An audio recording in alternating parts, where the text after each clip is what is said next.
The Zuddler Minnow has become a streamer staple. Don't go pounding the bank without it.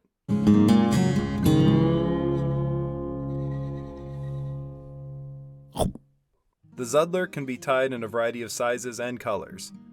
I've pinched the barb on a size 6 streamer style hook and added a Conehead bead to match. Secure your future Zuddler in the jaws of your tying vise and get a base of thread started on the shank of the hook. Bring your thread all the way to the back of the hook to begin your tie. Like other streamer patterns, it's nice to have a bit of flash on the tail end. Angel flash works like a charm here. Trim a few strands from the hank and capture the materials at its midpoint. Make a few wraps forward before folding the rest of the materials rearward, making secure wraps over the top. The namesake Zonker strip will be tied in next. Change up the Zonker color to experiment with your Zuddlers. All colors have worked on my home waters, but natural gray is my go-to. Trim about a 3-inch section of Zonker from the strip and bring it to your hook for measurement.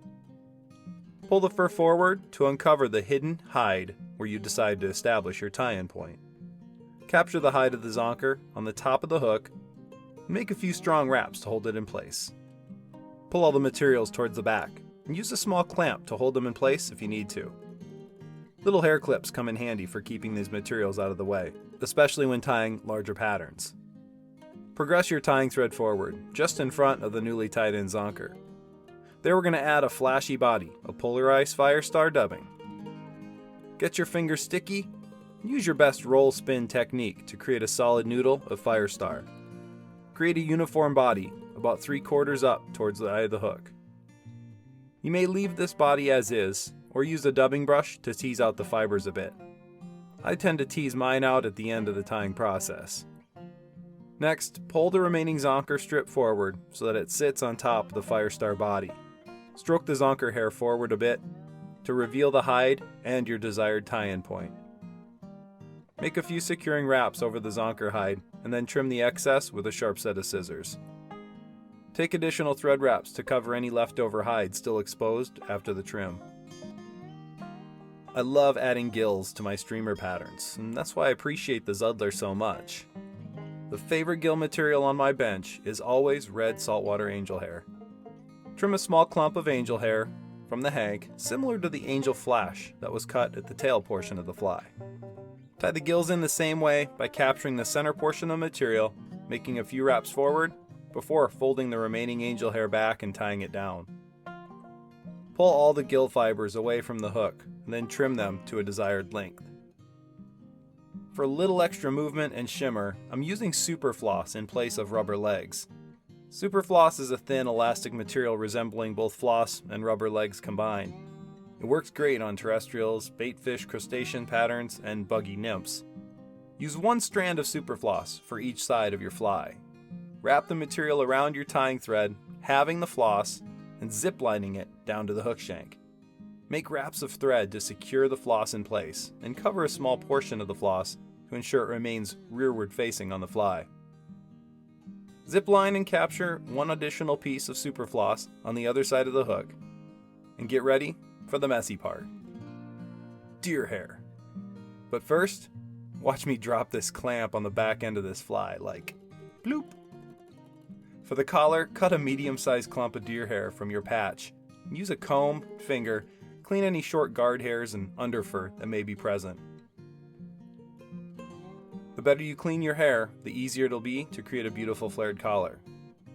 Put your hair in the stacker, trim the butt ends of the deer hair so that the tied down material will extend close to the Conehead bead.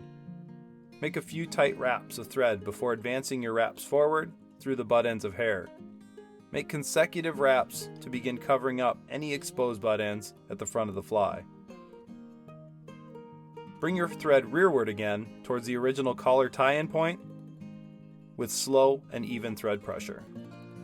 Once you get it looking the way you like, continue to tidy up with your scissors and more thread wraps to make sure the area is ready for the rest of the deer hair head. For that, we're going to be spinning some deer hair butt ends and trimming to shape. Clip another portion of deer hair, a little larger than before, and clean out the underhair and guard hairs. Instead of stacking this hair, we only need to trim the tips to leave us with butt ends of fibers to be tied in. Capture the center portion of the butt ends on top of the hook shank and make a few securing wraps, allowing those fibers to flare out and spin onto the hook. Repeat this process on the underside of the hook to fully encapsulate the head with deer hair. I do like to leave a small gap just behind the Conehead bead to allow for a small collar of dubbing to finish the fly with a flashy accent. So don't worry if there's a little room just behind the bead. This is a good place to add a new color of Firestar as a hotspot if you're feeling up to it, but I'm going to stick with polarized Firestar for this particular fly. Add enough dubbing to sufficiently fill in your remaining space behind the Conehead bead, and then you can whip finish and trim your thread. Now, it's time to clean up a little bit. With a sharp set of scissors, begin trimming the deer hair butt ends so they're nearly even with the Conehead bead. Take care during this trimming process so to not cut any of the collar or already tied in materials. Fish aren't going to be concerned with how neat and tidy this fly is when they're chasing it down in a stream, so don't get too caught up on making sure every hair is in its proper place, unless you like that sort of thing. Take all the time you need. The finished Zuddler Minnow is one of my go-to patterns when streamers are on the menu. Fish them throughout the autumn and winter months, and you will be sure to find success. Here are all the materials you'll need to tie up some Zuddler Minnows. Head down to your favorite fly shop and ask for Larva Lace by name. Or give Lori a call in Mitchell, South Dakota. And be sure to track us down on social media to order the best fly tying materials on the market. Larva Lace was recently honored to be featured in Tackle Trade World magazine's fly tying issue. Firestar dubbing and angel hair took center stage in their product spotlight. A link to the online version is in the description. Fly Tying University is still a place for all fly tyers, and fishstories.org is a proud partner. Thanks for tying with Larva Lace. Have a great day.